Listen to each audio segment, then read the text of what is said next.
What advantage, then, is there in being a Jew, or what value is there in circumcision?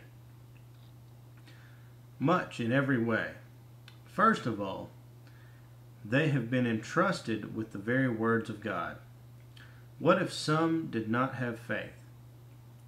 Will their lack of faith nullify God's faithfulness? Not at all. Let God be true, and every man be a liar.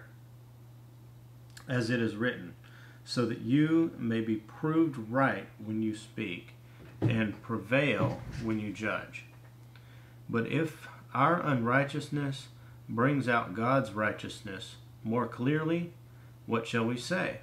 That God is unjust in bringing his wrath on us? I am using a human argument.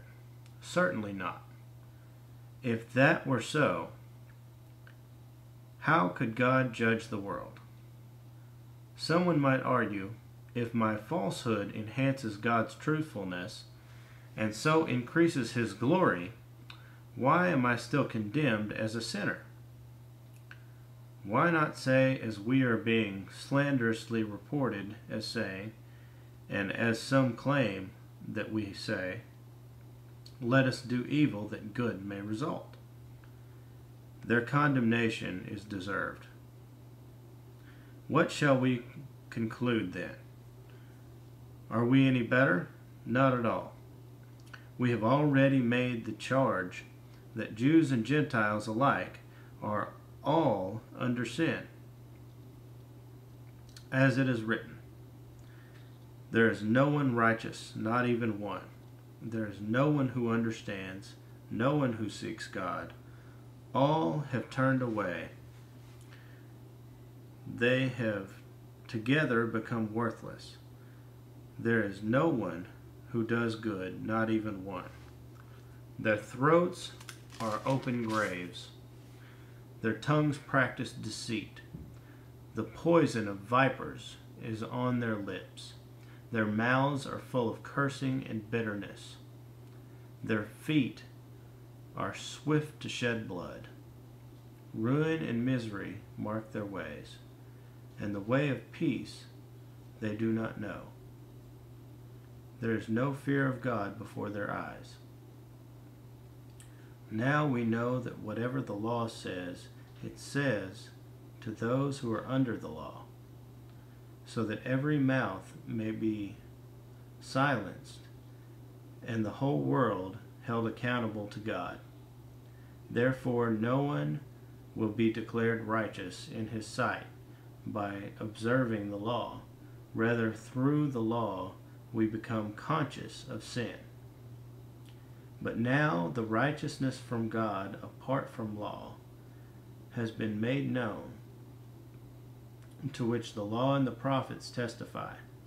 This righteousness from God comes through faith in Jesus Christ to all who believe.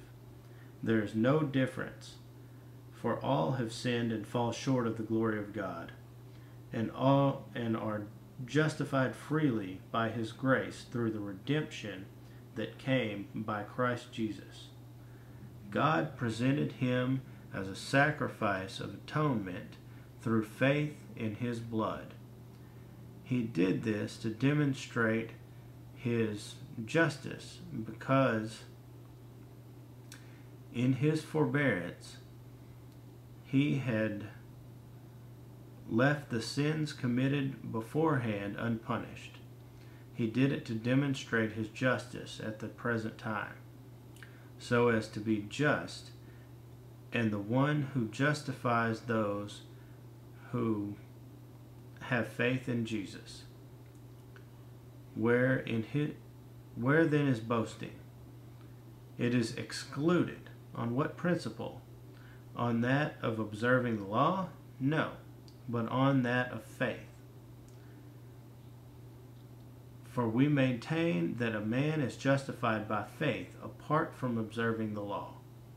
Is God the God of Jews only? Is he not the God of the Gentiles too? Yes, of Gentiles too, since there is only one God.